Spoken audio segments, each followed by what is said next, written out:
या 3 प्रकारचे अन्न खाल्ल्याने मनुष्याचे आयुष्य कमी होते. गरुड पुराण रहस्य. नमस्कार मित्रांनो, श्री स्वामी समर्थ. या 3 प्रकारचे अन्न खाल्ल्याने व्यक्तीचे आयुष्य कमी होते. भगवान शिव याबद्दल काय सांगतात? भगवान शिवाने माता पार्वतीला सांगितले की या 3 प्रकारचे अन्न खाल्ल्याने माणसाचे आयुष्य कमी होते. एकदा माता पार्वतीने भगवान शिवाला विचारले, हे भगवान, मनुष्याने कोणते अन्न खावे? 2. कोणत्या प्रकारचे अन्न एखाद्या व्यक्तीचे आयुष्य वाढवते आणि कोणत्या प्रकारचे अन्न खाल्ल्याने एखाद्या व्यक्तीचे आयुष्य कमी होते, म्हणजेच आयुष्य कमी करते? आणि 4था प्रश्न, कोणत्या दिशेला तोंड करून अन्न खावे? यावरती पार्वती भगवान शिवाला म्हणते की हे प्रभू, कृपया मला माझ्या या प्रश्नाची उत्तरे द्या. तेव्हा भगवान शिव म्हणतात, देवी, आज तू सर्व मानवजातीच्या कल्याणासाठी अत्यंत खूपच महत्त्वाचे प्रश्न मला विचारले आहेत. आणि हे खरे आहे की मनुष्य कोणत्या प्रकारचे अन्न खातो हे त्याचे स्वरूप, नशीब आणि पुढील जन्म ठरवते. भगवान शिव म्हणतात, हे देवी पार्वती, मी तुला एक पवित्र अशी महान कथा सांगतो. या महान कथेद्वारे तुम्हाला तुमच्या सर्व प्रश्नाची उत्तरे या कथेद्वारे तुम्हाला मिळतील. भगवान शिव माता पार्वतीला कथा सांगायला सुरुवात करतात. एकेकाळी एक खूप मोठं जंगल होतं. त्या जंगलात एक लहान तळं होतं. एकदा एक ऋषी त्या तलावाजवळून जात असताना त्यांना त्या तलावाजवळ म्हणजेच त्या तळ्याजवळ एक सुंदर आणि पवित्र झोपडी अशी दिसली. मित्रांनो, त्या झोपडीत कोणी साधू संत राहत नव्हते. ती झोपडी पूर्णपणे रिकामी होती. ते ऋषी एक रात्र त्या झोपडीमध्ये राहिले आणि जेव्हा सकाळ झाली तेव्हा सकाळी उठल्यावर ते त्या तलावाजवळ गेले आणि वाटेत त्यांना त्या तलावाजवळ एक मृतदेह पडलेला दिसला. तो मृतदेह एका महिलेचा आहे. तो मृतदेह पाहून ऋषींना खूपच आश्चर्य वाटले की तो मृतदेह नेमका कोणाचा आहे, त्याचा मृत्यू कसा झाला आहे, तो या जंगलात त्या स्त्रीचा मृतदेह कसा आला असेल. ऋषींना त्या मृत स्त्रीबद्दल जाणून घेण्याची इच्छा होती. तेव्हा अचानक त्यांना आकाशात एक दिव्य विमान दिसले आणि ते दिव्य विमान त्या तलावाच्या काठी म्हणजेच त्या तळ्याजवळ थांबले. आणि मित्रांनो, त्या विमानामधून एक दिव्य स्त्री खाली आली आणि ती त्या तलावात स्नान करायला गेली. भगवान शिव पुढे माता पार्वतीला म्हणतात, देवी, ती स्त्री राजकन्या होती. तलावात स्नान करून ती बाहेर आली आणि त्या पडलेल्या मृतदेहाचे म्हणजेच त्या प्रेताचे मांस खाऊ लागली. तिने त्या मृतदेहाचे मांस मनापासून खाल्ले आणि पुन्हा ती विमानात बसून स्वर्गाकडे जाऊ लागली. हे सर्व प्रकार ते ऋषी जवळ उभा राहून पाहत होते. तेव्हा ऋषींनी राजकन्येला हाक मारली, हे देवी, तू कोण आहेस? तुम्ही स्वर्गीय अप्सरासारखे दिसत आहात, पण तुमचे अन्न राक्षसासारखे आहे. तू प्रेताचे मांस का खात होतीस? काय देव असे अन्न कसे खाऊ शकतो? मित्रांनो, तेव्हा त्या राजकन्येने ऋषीकडे पाहिले आणि हात जोडून त्या ऋषींना नमस्कार करू लागली. आणि ती राजकन्या पुढे म्हणाली, हे महात्मा, मी तुला नमन करते आणि आता मी तुला माझी संपूर्ण कथा सांगते. तेव्हा त्या राजकन्येने आपली कथा सांगण्यास सुरुवात केली. प्राचीन काळी मुक्तिग्राम नगरात माझे वडील सूर्यभान राहत होते. मुक्तिग्राम देशात राज्य करत होते आणि ते तिन्ही लोकांमध्ये अत्यंत प्रसिद्ध राजा होते आणि अत्यंत धार्मिक राजा होते. माझ्या वडिलांना सूर्यभान यांना 2 बायका होत्या आणि त्या दोघांपासून त्यांना 2 मुलगे आणि 2 मुली होत्या. मी त्यांची शेवटची म्हणजेच सर्वात धाकटी मुलगी होते आणि माझे नाव मंदाकिनी होते. आणि एके दिवशी माझ्या मनात अलिप्तता जागृत झाली आणि मी तपश्चर्या करण्यासाठी या जंगलामध्ये आले. मग मी या तलावाच्या काठी आले आणि या तलावाच्या काठी बसून कठोर तपश्चर्या मी करू लागले. अनेक हजार वर्ष मी कठोर तपश्चर्या या तलावाकाठी बसून केली आणि त्याच्या प्रभावामुळे मी स्वर्गात पोहोचले. पण स्वर्गात गेल्यावरही मला जास्त भूक आणि तहान लागली. माझ्या सर्व संवेदना शून्य झाल्या होत्या.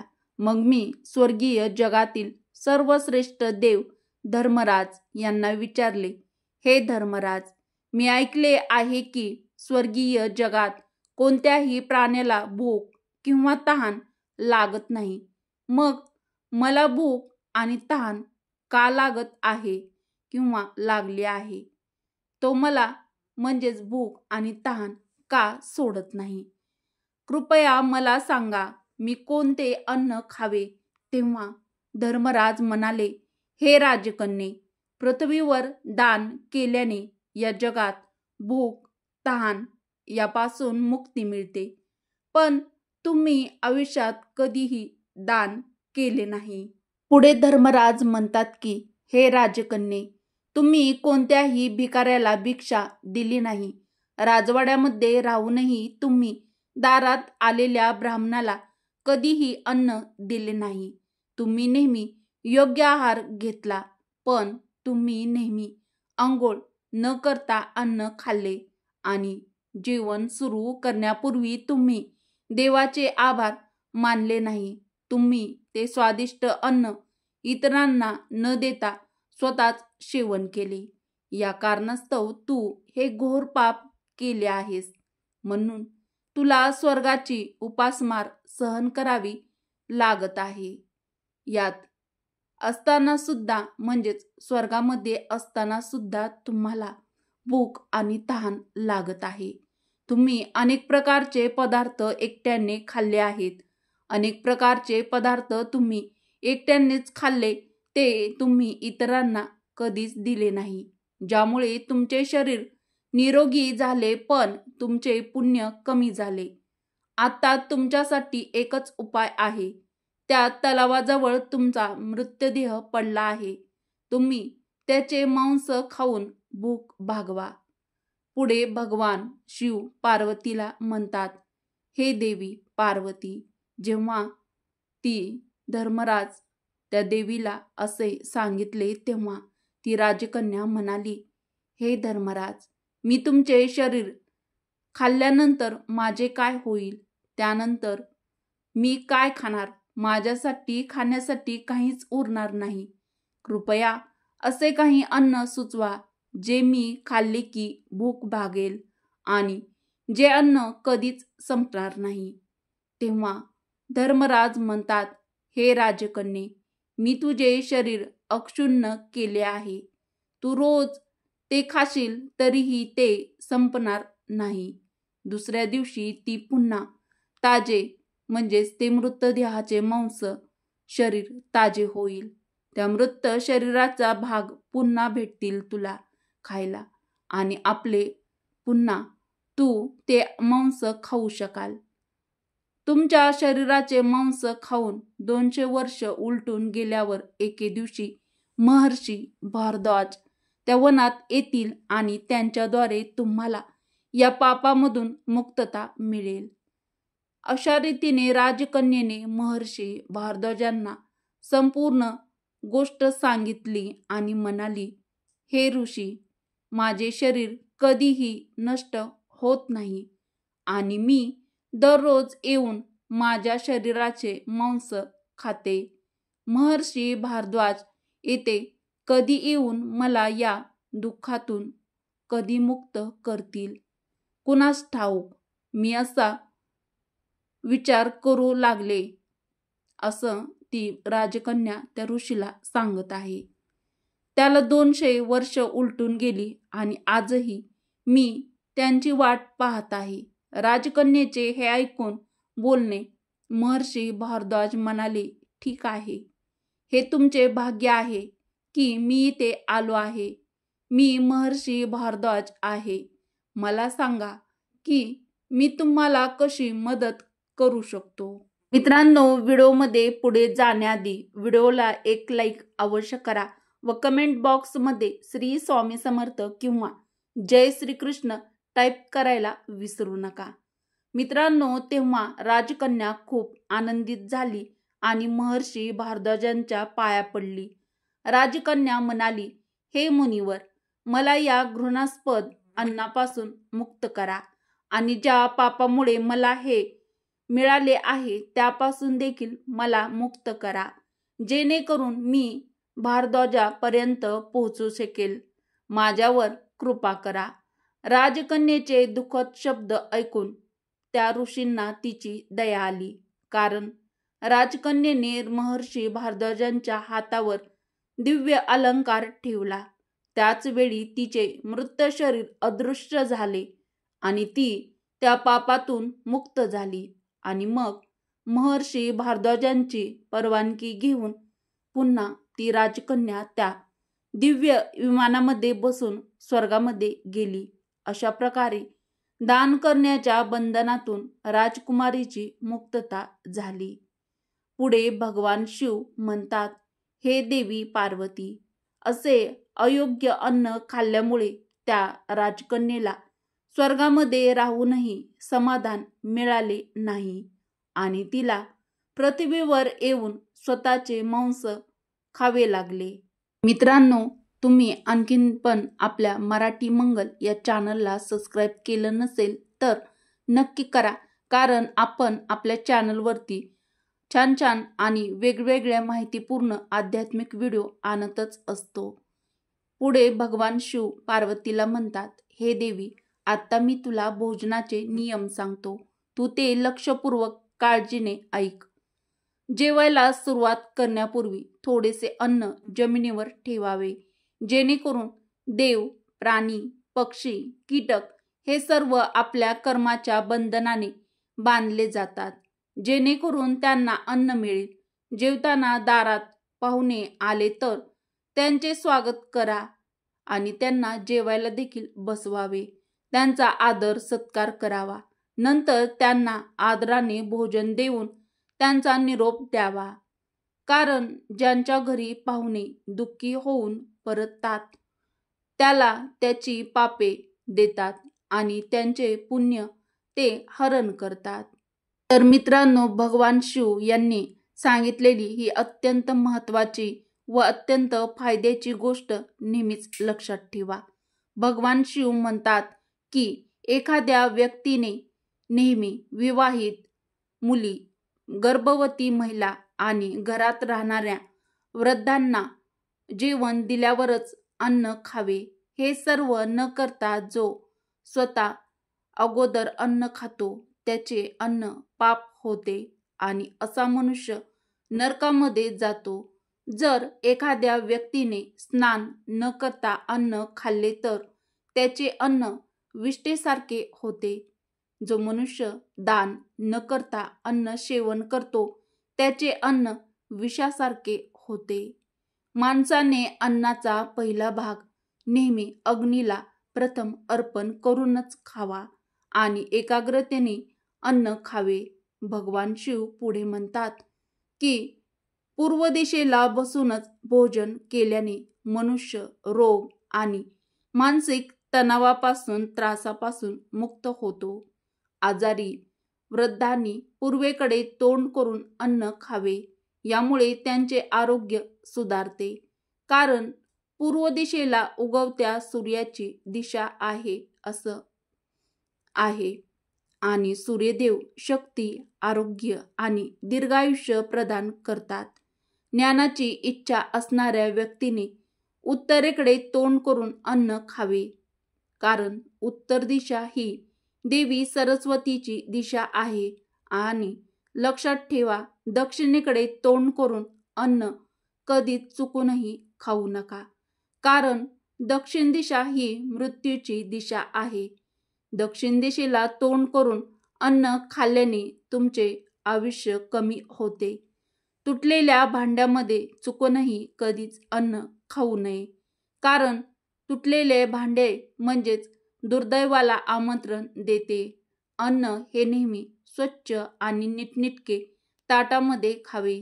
एकादशीच्या दिवशी तामसिक अन्नाचे सेवन कधीच चुकूनही करू नये. तर तामसिक अन्न म्हणजे मांसाहार वगैरे, यामध्ये तामसिक अन्न येते. जर एखाद्या व्यक्तीने एकादशीच्या दिवशी तामसिक आहार म्हणजेच मांसाहार केला तर देवी महालक्ष्मी त्याला सोडते. जेवणानंतर ताटात हात धुणे अयोग्य मानले जाते. ताटात हात धुणे हा अन्नाचा अपमान आहे. जेवणानंतर ताटात हात धुणारे लोक नीच अवस्थेत जन्माला येतात.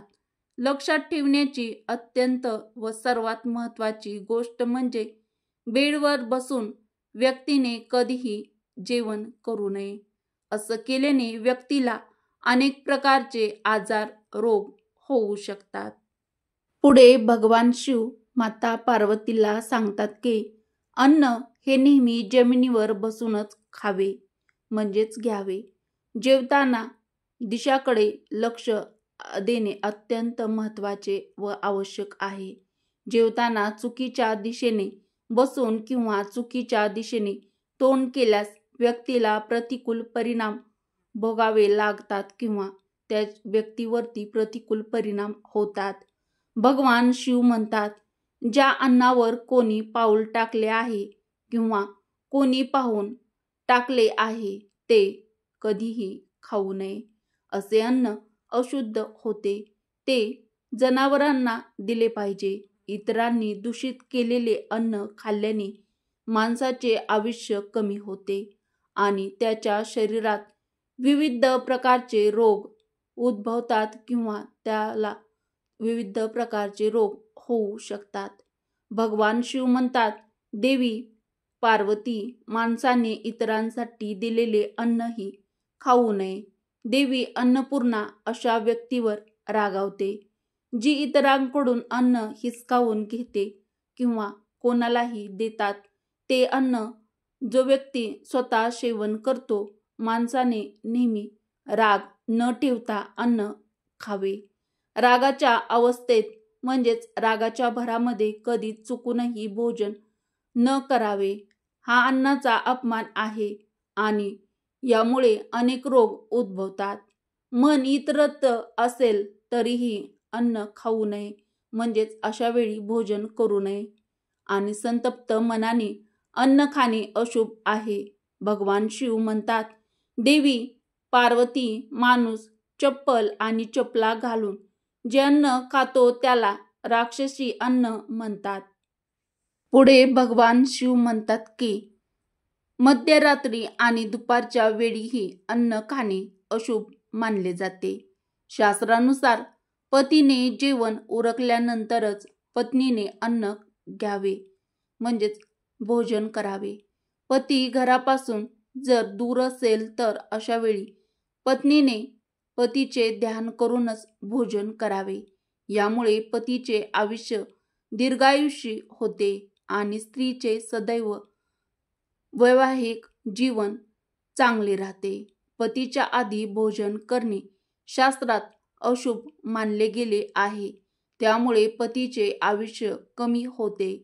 अशा प्रकारे भगवान शिवाने माता पार्वतीला अन्नाचे महत्त्व आणि नियम समजावून सांगितले. तर मित्रांनो, आपल्याला ही आध्यात्मिक माहिती व ही कथा कशी वाटली ते देखील मला कमेंट करून नक्की कळवा. उपयुक्त माहिती जर तुम्हाला आवडली असेल तर व्हिडिओला एक लाईक अवश्य करा. मित्रपरिवारासोबत हा व्हिडिओ शेअर देखील नक्की करा व आपल्या मराठी मंगल चॅनलला सबस्क्राईब देखील अवश्य करा. परत भेटू अशाच आध्यात्मिक माहितीसह. व्हिडिओ शेवटपर्यंत पाहिल्याबद्दल तुमचे मनापासून धन्यवाद. श्री स्वामी समर्थ. जय श्रीकृष्ण. जय माता लक्ष्मी.